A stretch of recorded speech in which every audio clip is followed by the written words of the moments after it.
Welcome to the Real Estate Pros Show, where we interview real estate investing professionals from coast to coast, as well as the service providers that serve the real estate investing industry. Our goal is simple: share what's working now to help you improve and scale your business to the next level and meet the pros that can help you get there.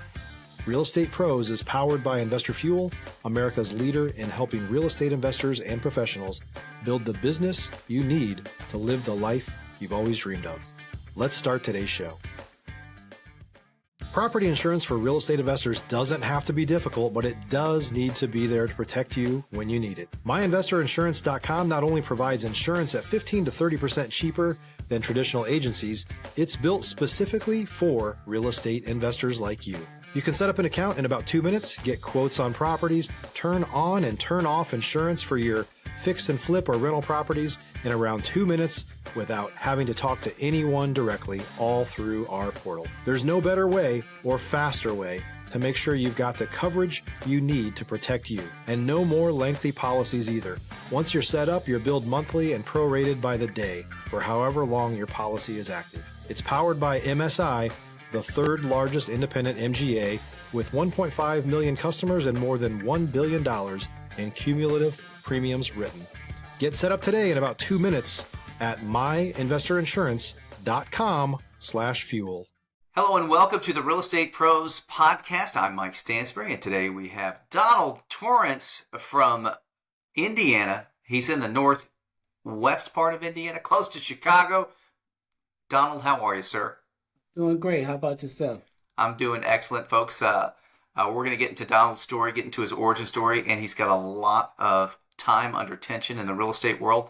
But before that, we got to pay the bills at Investor Fuel, and that's who is the podcast is brought to you by. We help real estate investors, service providers, and real estate entrepreneurs 2 to 5x their businesses to allow them to build the businesses they've always wanted and to allow them to live the lives they've always dreamed of. Donald, tell me, I'm always interested. One of the things I like to ask our guest is, hey, were you doing something before you got into real estate? What got you into real estate? What was the thing that tripped you up and put you face planted into this career? Well, it's crazy. My interest was piqued in college. I went to SIU down in Carbondale, Illinois. I stayed in a 16-unit apartment building. The owner it was twin buildings. It was all college kids. This was back in the 80s, so we was paying $175 a month for a studio.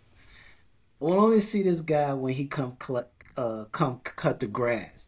He had a management company that collected the rent, but he only showed up to cut the grass. And I'm like, man, this dude pulling in $5,600 for each one of these buildings.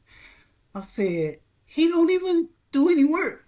So that piqued my interest. In a buddy of mine that I grew up with came home from college and was telling him about it. And he took me around because he was buying properties and he was renovating them. We never knew. We just thought he was working on houses with his dad. He showed me a couple of properties, and I was like, "You bought this stuff? You crazy? You spent your money on it?" And I talked about him so bad until I came home for Thanksgiving break. And he had a check stub laying on his table. He told me to pick it up and look at it, and it was $50,000. And I looked at that and was like, how did you get this? And I'm questioning him, and he tells me, from this property, I fixed it up and I refinanced and I pulled cash out of it. And I was like, you got to show me how. This was the early 90s. This was, I want to say 86, 87. More or less. It was more so the end of, because I came home, I graduated in 88, came home in 88. I actually started working as a maintenance tech in 88, wound up becoming a building engineer, and by the early 90s, and that's when I said, okay, I got to get into this real estate because I'm working for companies that's doing the real estate. And decided, so that whole sequence was always in the back of your mind. Absolutely. You could probably smell the room. Absolutely. So I wound up getting licensed and certified as a building engineer. Learned everything I could about building, the building and real estate space as a building engineer. Stop living on an island and join the #1 mastermind in America for professional real estate investors. Investor Fuel is a community of hundreds of the nation's top investors working together to build stronger businesses and better lives. In addition to the amazing community of real estate investors acting as a board of advisors for one another, Investor Fuel members have access to 100% funding on purchase and repairs for our members only, a health insurance program, and benefits and discounts that more than pays for the membership of most of our members, meaning it's actually costing you money to not be a member of Investor Fuel. If you're looking to scale your business and build a business that allows you to live the life of your dreams, please visit investorfuel.com today and book a call with our team. 95, fast forward to 95, I bought my first property.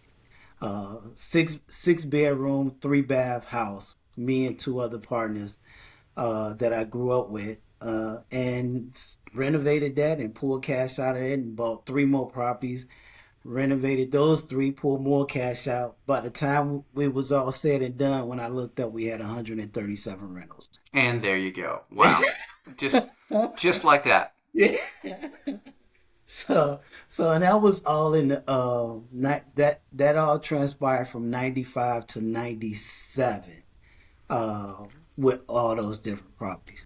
It was a little bit overwhelming, not knowing how to manage it, do anything myself.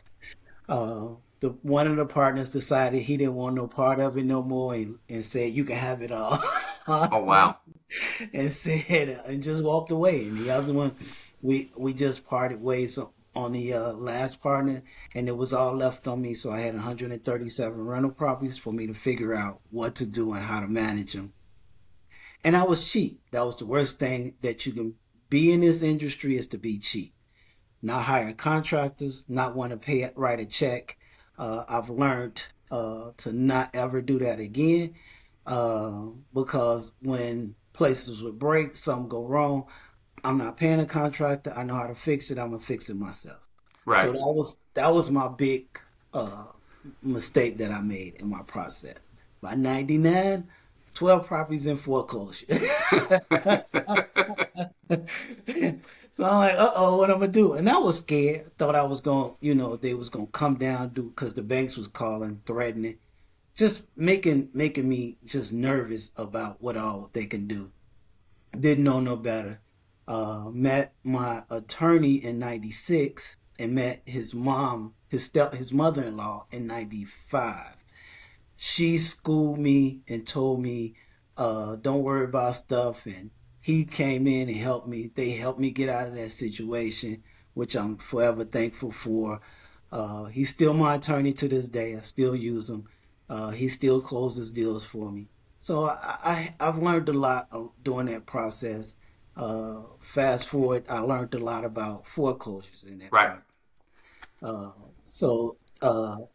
Between 99 to 2003, I probably did over 100 short sales. Wow. And in that process, the banks was going through their transitions that investors can no longer negotiate short sales. You had to be either a licensed realtor, or you had to have a certification in short sales and foreclosure. You couldn't be direct. You couldn't directly do it with them. Absolutely. Okay. So 2003, I got certified in foreclosures and short sales. So banks allowed me. Now I got the relationships with loss mitigation. I'm doing a lot of negotiating again.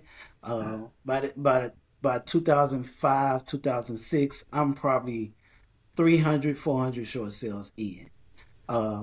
And somewhere, either I'm negotiating them for investors, I'm negotiating them for homeowners. Not so much that I'm doing the actual deal myself, right? But I'm actually working the transaction out. You were connecting the buyer and the seller, and you were helping the borrower. Yeah, absolutely. And and then you going through that, and it's just interesting to me that they made you get a certification and all these things, that it just seems to add more complexity. Yeah. And I remember doing short sales, and a lot of people were afraid to do them because of the complexity, and you weren't, because you knew basically how they worked, right? If you're looking for consistent, high-quality leads, look no further than Investor Machine. Investor Machine isn't just another agency, it's the most sophisticated, data-driven lead generation company on the planet for real estate investors, and serves the role of being not just a lead generator for your business, but a marketing partner that is helping you achieve your goals along the way. Go to investormachine.com to learn more and schedule a call with our team today.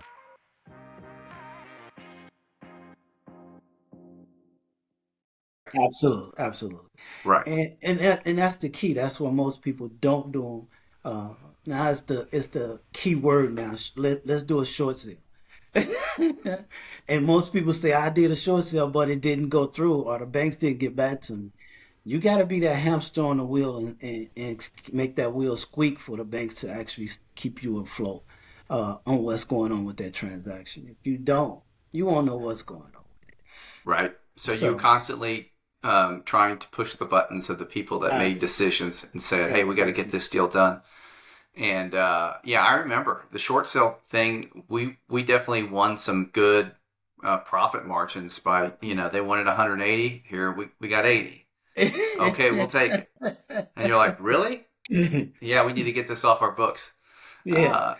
So it was also a timing thing. I don't remember. Maybe you can paint a picture, but the banks have to, do their books, and they have to make sure that, everything, they have to get stuff off their books. Absolutely. And sometimes you can, leverage that aspect of the date and time.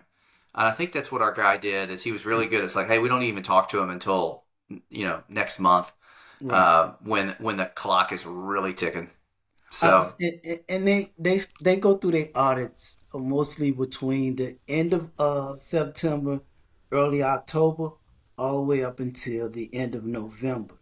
So that's your time when you can really get some great deals from the banks, because they need to clear off as much as they can off their books, because it limits the amount of money they can borrow from the Federal Reserves.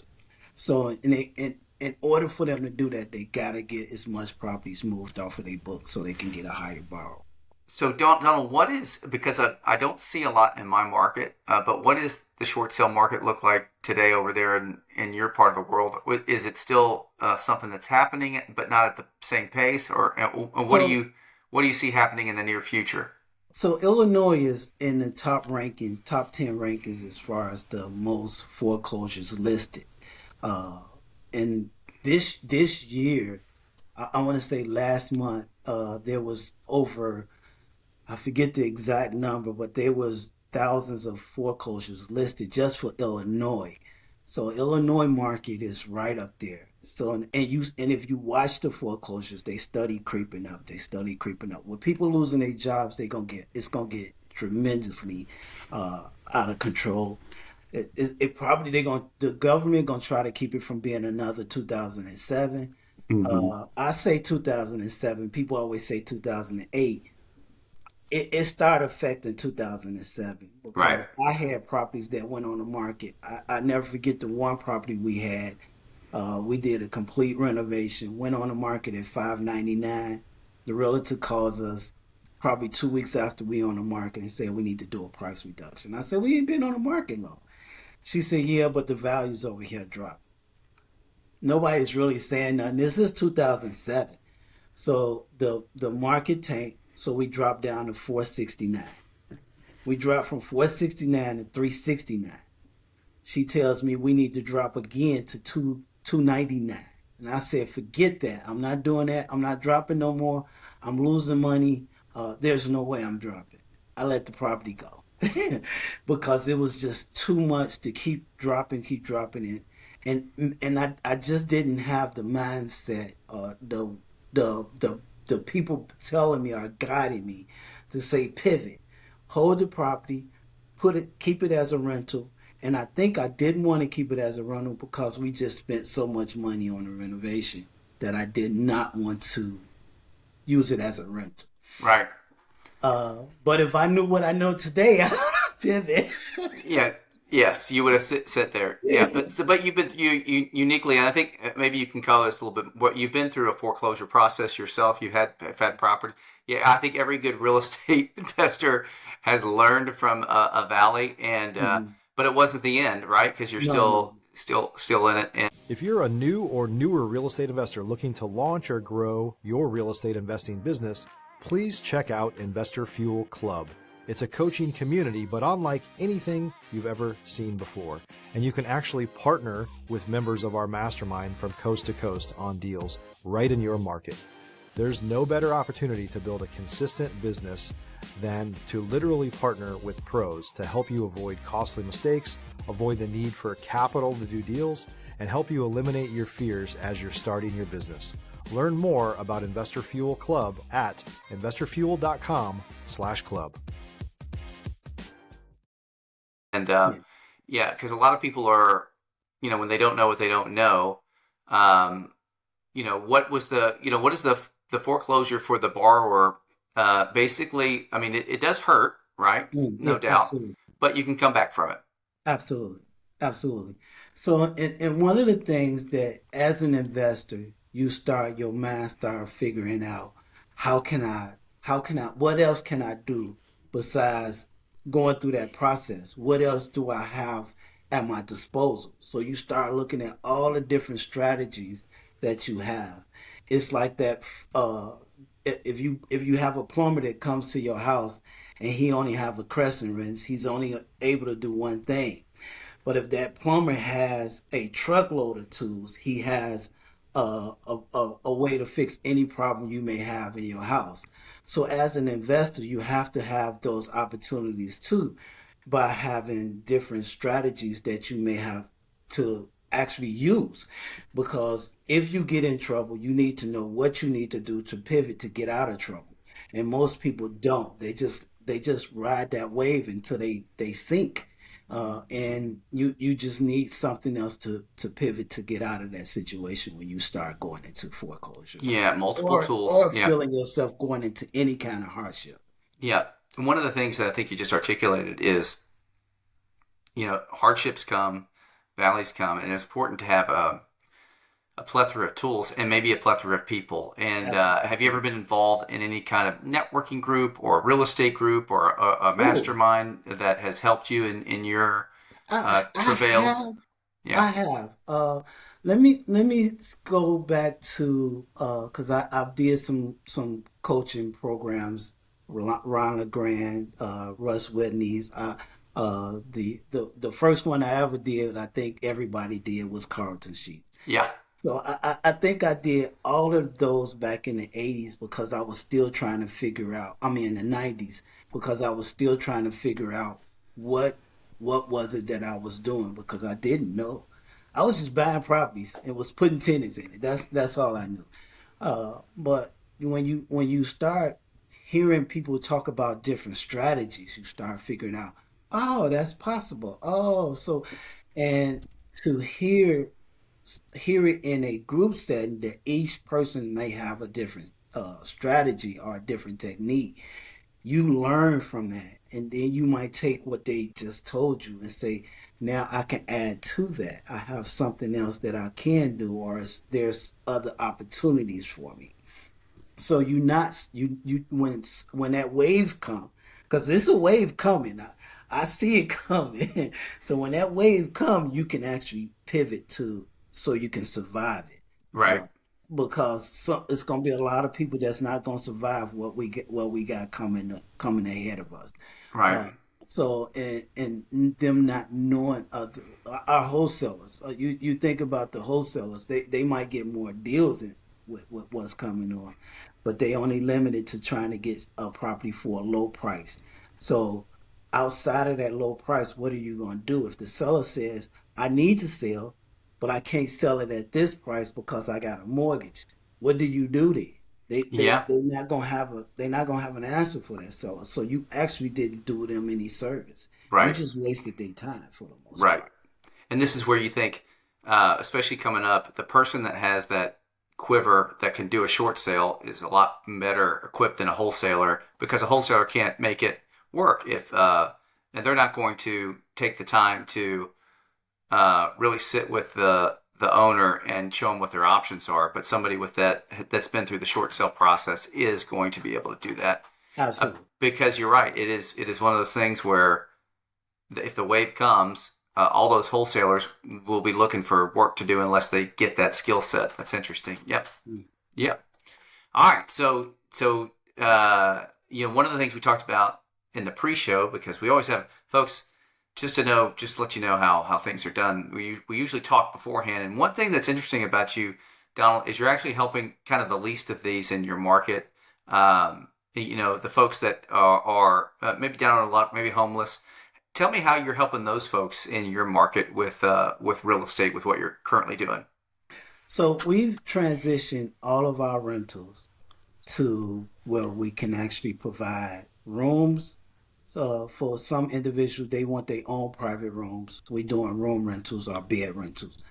So we're providing a room or a bed where it's two people in a room.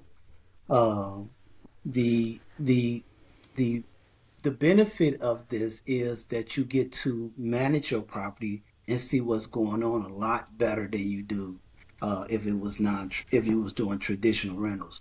We have cameras in our places. We can come in whenever we want. We can monitor whatever they're doing. Okay, great. Yes, So because it's this there's different. house rules Yeah. that's also in place that they have to follow. So we're reaching the homeless population, whether it's veterans. Oh my gosh, there's so many veterans that's homeless.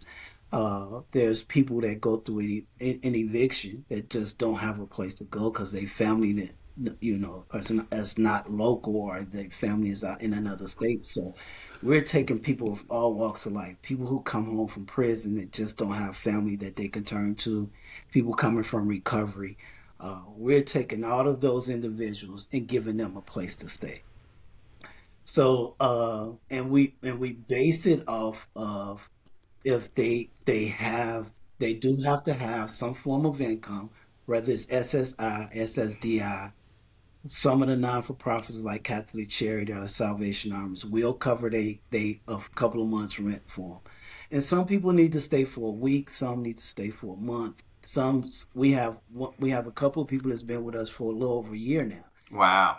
So some people come and they just don't want to. They want to make it as their home, and they can stay as long as they want. They're not on a lease.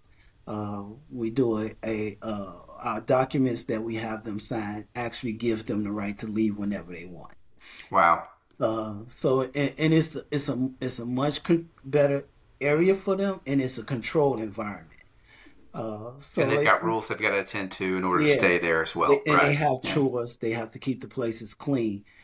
We do have a place clean once a month, which helps them out too, Hmm. because it's cleaning us inside the stoves and stuff that they typically wouldn't clean. Most of them just doing surface cleaning. They not doing like a deep cleaning like the cleaners when they come in. Right. So it works out great. It's a much higher cash return, cash flow than you would if it was traditional rental. Right. Just to give you an example, our one bedrooms would typically rent for $1,400 in Indiana. We getting $2,400 Right. for Yeah. a one bedroom. And If then we, yeah, that's such a win too. And one of the things so I didn't know this was a thing until you don't know this is kind of a thing that happens until you have something happen in your family and somebody mm, needs to use it. We had a family member that did the typical thing that every family has probably experienced, where they got onto some substance abuse problems and then they started making some bad life choices. They ended up being arrested. yeah, And one of the things you do as a family, and this is advice for people, is don't help them on the way down. Just let them hit rock bottom. absolutely, Uh, and so these places, that if it wasn't for one of these places that my family member transitioned from a group home to a home like this, where they were able to stay for 6 months and then get back on their feet, it's just a great transition for them to slowly get back into society. And now it's been absolutely, 11 years, and this family member is not just living, but thriving and helping people in the same situation. Totally clean. Got their felonies expunged, but it was for, from property. But if they didn't have these opportunities to kind of deal with things, then they're just left out on the street. Right. That is so correct. So, because right now we're housing 54, we sitting at 54, 52, somewhere around in there. Our goal this year is to try to house another 100 people this year. If we can get past that threshold, we would love to. Uh, and that's the beauty of the whole real estate space, when you can actually do something other than just rent them out, flip them. Because flipping properties, you can. I mean, that's a chore within itself. It's fun, but after a while, you get bored with it. You're like, okay, what else is there What besides that? else is there? Yeah. Yeah, Yeah. so you start looking for some other avenues to do, and this is actually very rewarding. And just to hear some people's stories and see that you helped them out of the situation is great, because we have women only housing, male only. We don't do any co-ed, and then we have places that we actually do single moms and single dads and couples. So we get to dibble and dab in that whole array of families that we can actually help. We just took a young guy in. He's 20. I think he's 20. That his brother just couldn't handle him no more. He needed to for him to start doing on his own. Just to hear their story and how he's been in his brother's life to try to get him on the right track. That was an amazing story, and to see that we was able there to actually give his brother some footing to actually get started was good too. Yeah, Donald, that's amazing. Well, I want to talk about this other part of your biography, which is I think is amazing. So I have 8 children. I have 4 children. You have Mm. 8 children and Yeah, 20 grandchildren. yeah. Oh, and you know what's crazy? We just did an Easter egg hunt at our house. How much did that cost? So what I did was, cause I'm a cheap guy too, so I bought some of those plastic eggs that you can put candy in, and we filled it up with candy, and then I took $120 and broke it up into singles and tens and stuff like that, and stuffed them in the eggs as well. And we on a little less than 6 acres. So I spreaded the eggs all around the property and just let them. By the time they found all of them, it was dark. Oh no, that's so great. Six And they were acres. all they were all tuckered out. That's awesome. That's what a grandfather should do. Yeah, Uh, so it's so funny to watch them run around like that. So, yeah. but So yeah, the uh, age ranges of the 20 grandchildren, what do they range from? so the oldest is 18 and the youngest is getting ready to turn one year this Wow. next month. Getting ready to turn 1 year. And so is all your family, Donald, close by? So yes, I have a brother that's still living and a sister that's still living. So Uh, we all within distance of each other. and your kids are close by as well. Absolutely. Are they involved at all in real estate? No, don't want to touch. What's crazy is I got my son, because this is my second marriage. My first marriage, I had a child from, and then this. So when I met my wife now, she had 3 children. I had 3 children. 2015, we found out I had 2 more by the same person. So that's what got me to 8. Hey, you got 8. You got there. Yeah. That's great. So, but the cool thing about my son, which is my wife's son, he wanted to learn what I was doing as far as the building realm. So now he just took his stationary engineering license. Actually, he took it Tuesday, so he's waiting for his results. He's starting to do all the stuff that I've told him to get all his license and certifications and stuff like that, so he can be a person that they seek him out. The more I told him, the more he have, the more he can actually learn. He did tell me the other day that I understand why you did this and why you went into real estate doing it for yourself. I said, I never missed any of you all's things at school. I did what I wanted. I left and I never put the job first. A lot of people, because they bound by the job because they need that job. I was never in that situation because Right. I had the rental income.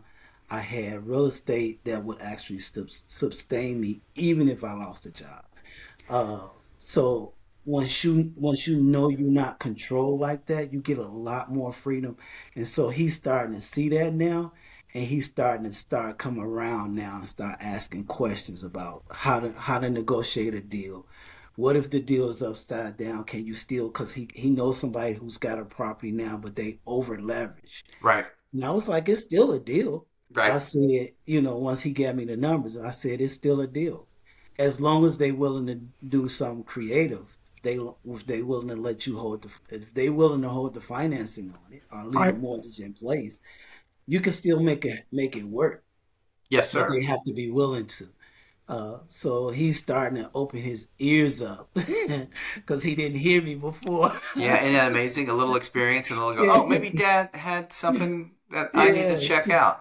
Yeah, Yeah. so now we're starting to get him to actually see a different perspective and how he can actually make his life a lot simpler than just getting up going into a 9 to 5 every day. You got it. Well, Donald, how can people reach out to you, find you? Where do they find you on all the socials, and where can people find you if they want to do business with you in Indiana and Illinois? So I'm on all social media, Donald Torrance. I'm on Instagram, Facebook, LinkedIn. Just type my name in and I'll come up. Uh, if they want to see or be a part of some of the things that we're doing for the homeless, we're actually looking for additional investors because we are actually putting together some additional deals that we're doing. So we're also those who are interested in being part of that can actually call 219-262-2517. And I'll get back to you if I don't pick up most of the time. Either I'm on the phone or something like that. But if you call and leave a message, I'll get back to you, and we could talk about either being part of some things that we got to help the homeless out. Well, But for the most part, that's where I'm at. awesome. Well, you guys reach out to him if that's something you want to find out more about it. Donald, thank you for being part of the Real Estate Pros podcast. Folks, like and subscribe, and we'll see you next time. Thank you. Thanks for joining us for today's Real Estate Pros Show. You can learn more about the amazing benefits of the Investor Fuel Mastermind community, including surrounding yourself with hundreds of other rock stars, 100% financing for your deals, and members-only discounts from vendors you're likely already using that, as a member of Investor Fuel, will save you more than the cost of your membership. Visit investorfuel.com to learn more. If you're interested in joining us as a guest of this show, please visit investorfuel.com/pros to apply. You can also check the show notes for access to free resources, how to get access to world-class lead generation, and much more. Don't forget to subscribe so you never miss another episode. Have a great day. We'll see you on the next show.